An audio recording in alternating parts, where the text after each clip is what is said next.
ইরানি বিশ্বাসের কাছ থেকে শুনবো আমাদের পরবর্তী গল্প। তৈরি থাকবেন সপ্তদীপা অধিকারী।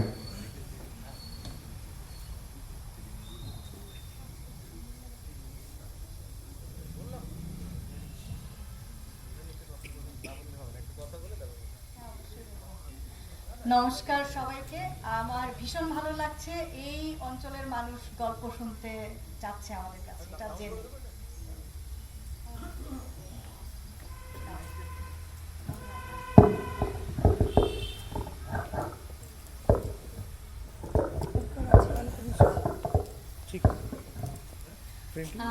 আমি আসলে বাংলাদেশ থেকে এসেছি শুধুমাত্র মানে শুভদীপের জন্য। ও আমাকে আরো 2 মাস আগে বলেছে, আমি পাসপোর্ট করে এবং এই তারিখটাই নির্ধারণ করে আমি এর মধ্যে আরেকবার এসেছিলাম, চলে গিয়েছি। আমাদের নির্বাচন ছিল আপনারা জানেন। আমি বাংলাদেশে যেহেতু আমি আরও আমার পরিচয় আছে, আমি জার্নালিস্ট, আমার ওখানে তো একটা ডিউটি ছিল, এই জন্য নির্বাচনের জন্য যেতে হয়েছিল। আবার আমি 12 তারিখের টিকিট কেটে আমি পরবর্তীতে আবার চলে এসেছি 15 দিনের মধ্যে। তো আপনাদের সঙ্গে দেখা হবে এটা ভেবে যে আমার ভালো লাগছে আরো। আমি আজকে যে গল্পটা বলতে চাচ্ছি এখানে, গল্পটা আমি গল্প তো ছোট অক্ষরে আসলে প্রকাশ করা যায় না, আমি বড় বড় গল্প লেখা মানুষ, ছোট গল্প আমি খুব কম লিখি। তো সেটা আমি গল্প পড়বো না, আমি গল্প বলবো আজকে। আমার গল্পটা আপনাদের মধ্যে অনেকেই আছে, তাদের প্রত্যেকের সঙ্গে হয়তো মিলে যাবে এরকম একটা গল্প। কারণ আমি যখন ভারতের বা অন্যান্য দেশে যেখানেই যাই অন্য ভাষার, আমার মনে হয় যে এখানে যদি আমার বাংলাদেশের কাউকে আমি দেখতে পেতাম, কেউ যদি এসে বলতো যে আমার পূর্বপুরুষ ছিল এখানে, এসে আমি অনেকের কাছে শুনলাম এরকম, ভীষণ ভালো লাগছে এটা। তো আমি ওই রকমই একটা গল্প আমি বলতে চাই, ক্রস দ্য বর্ডার। তো আমার গল্পটা হচ্ছে এরকম, একটা মেয়ে সে একটা কাজে ভারতের একটা মানে মহারাষ্ট্রে যায়। তো যাওয়ার পরে সেখানে সে সমস্ত নন বেঙ্গলিদের দেখতে পায় সামনে। তো থাকার পরে তার মনে হয় যে কেউ যদি এরকম এসে বলতো, তার যেহেতু বাংলাদেশ নেম প্লেটে ছিল, একজন বয়স্ক মানুষ, সে ওখান থেকে একদম বয়স্ক, সে উঠে এসে তাকে বলে যে তোমাকে আমি ছুঁয়ে দেখতে চাই, তুমি আমার বাংলাদেশের মানুষ। তো ওই মেয়েটি তখন, এটা আমার গল্পের পার্ট কিন্তু, তো সেই মেয়েটি তখন কিছু বুঝতে পারে না, তখন সে বাংলা ভালো করে জানে না, লোকটা ভুলে গেছে। কারণ তার যখন বয়স ছিল 12-13 বছর, তখন তার বাবার হাত ধরে তারা বাংলাদেশ থেকে শিফট করে এখানে। তখন ওকে এসে ওর নিঃশ্বাস মানে মানে ও যখন বললো যে হ্যাঁ, যে আমি বাংলাদেশ থেকে আসছি, তখন সে এক নিঃশ্বাসে বলে যে বাংলাদেশের আকাশে কি এখনো ওরকম মেঘ ওড়াউড়ি করে, সেই শিউলি ফুল ফোটে, আমার যে জন্মস্থান ছিল বরিশাল, বরিশালের ওই নদীটা বিষখালী নদী কি এখনো জল প্রবাহিত হয়। সে এক নিঃশ্বাসে বলে যাচ্ছে তার বাংলাদেশের যে বর্ণনা, তার ছোটবেলার যে কাহিনী, সেই ঘুড়ি উড়াতো সমস্ত গল্প মেয়েটাকে বলছে।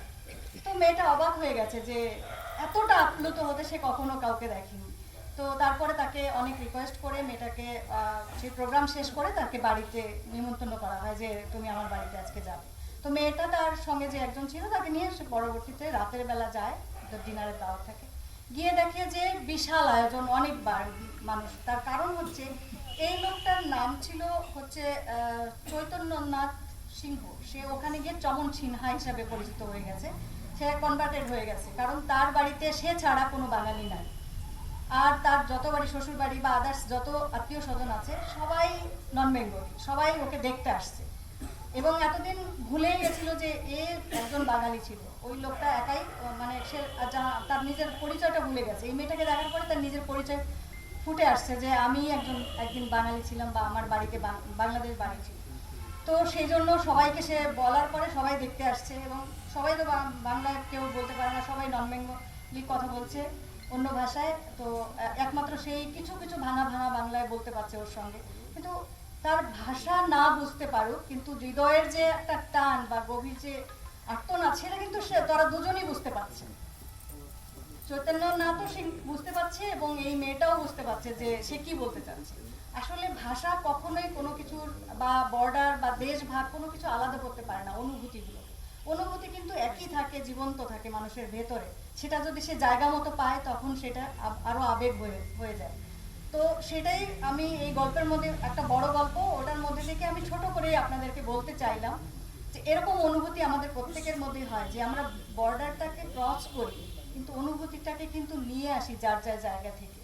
বা আমি যখন আবার বাংলাদেশ থেকে বাংলাদেশে ফেরত যাই, বা অন্য জায়গায় অন্য স্টেটগুলোতে যাই, প্রত্যেক জায়গায়, যেমন কিছুদিন আগে আমি ভিলাইতে গেলাম, সেখানেও ওরকম গিয়ে দেখলাম যে অনেকের বাড়ি ওখানে, তারা নিজেরাই জানতো না বাংলা। আমি ভাবছি বাংলা বলতে পারবো কিনা ওখানে গিয়ে। দেখলাম প্রত্যেকেই এসে এসে আমাকে বলছে হ্যাঁ আমার পূর্বপুরুষ ছিল ও ছিল, কিছু কিছু বাংলা বলতে পারে, অনেকেই পারে না বলতে, বোঝে হয়তো বলতে পারে না, তার পরিবারে হয়তো চর্চা নেই।